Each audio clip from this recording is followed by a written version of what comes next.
Let us practice the computation of double integral using the following exercise.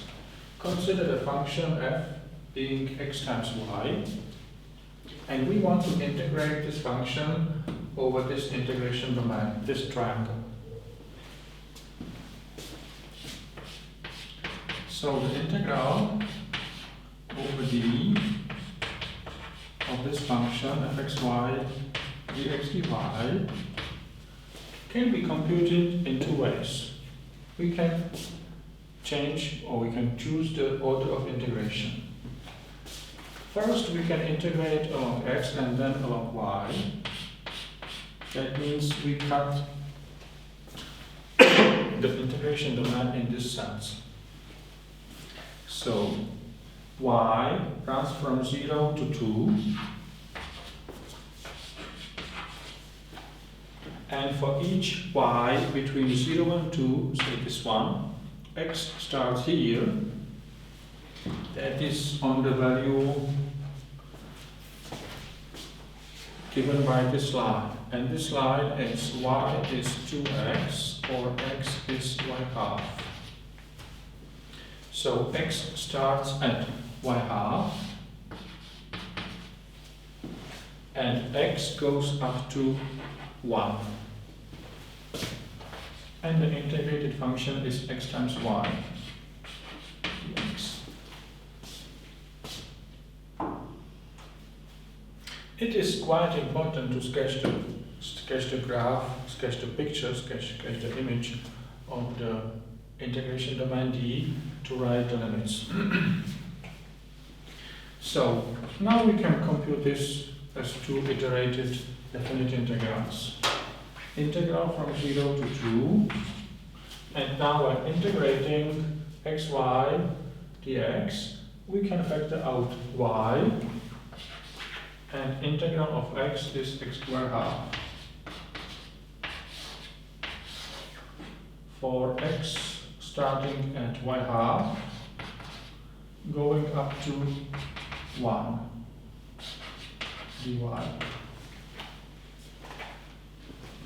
So we still copy the integral from 0 to 2, and now we will have y times, when x is, we can factor out y half, and when x is 1, we have 1, minus, when x is y half, then x squared is y squared over 4 dy.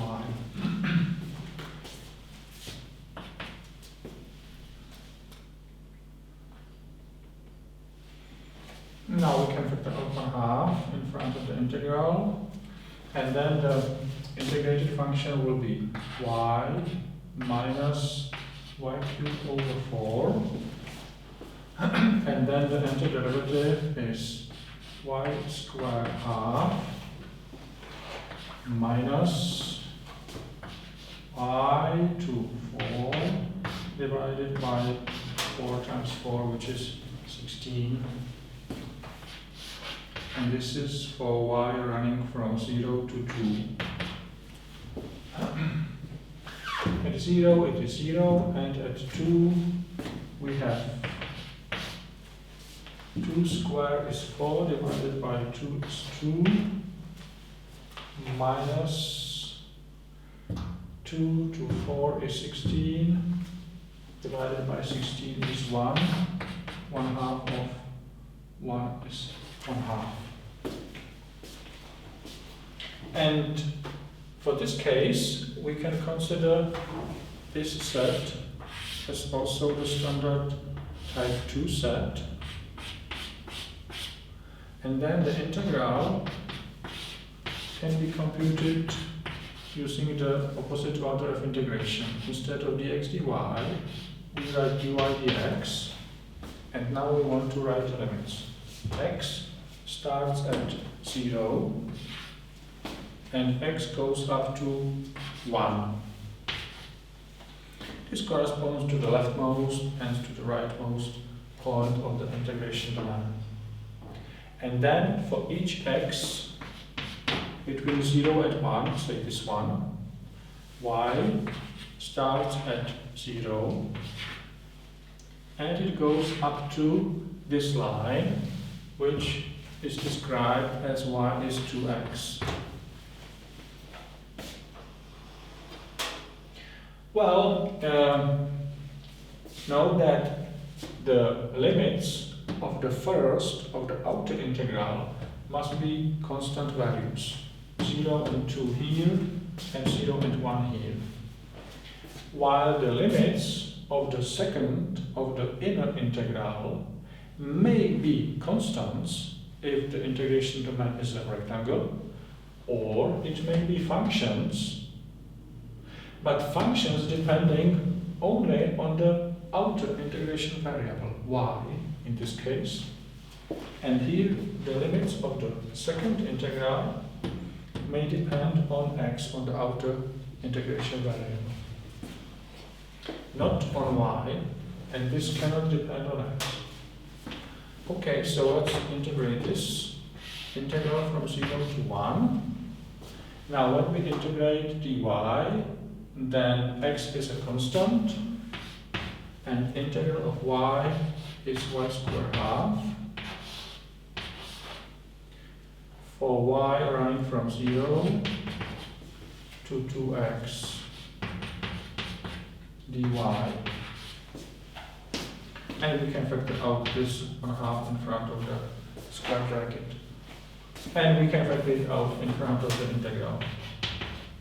So we have 1/2 integral from 0 to 1.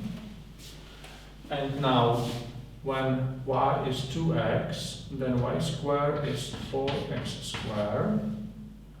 And when y is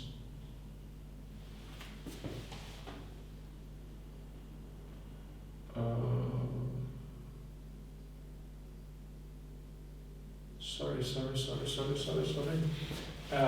Once again, x runs from 0 to 1.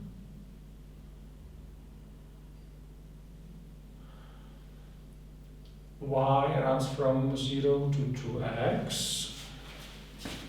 And then we factor out x, y squared half. And sorry, this should be dx.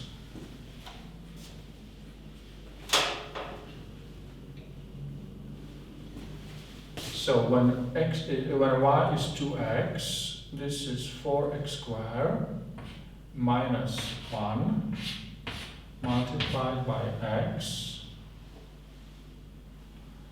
which is 4x cubed minus x, and then the antiderivative is x to 4 divided by 4 times 4 minus x squared half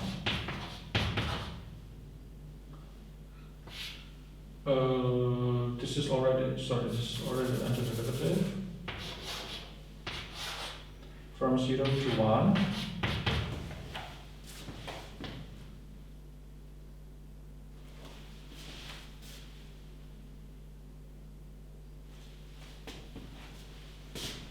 Which is 1 minus 1/2 is 1/2 times 1/2 is 1/4. Well, something is wrong.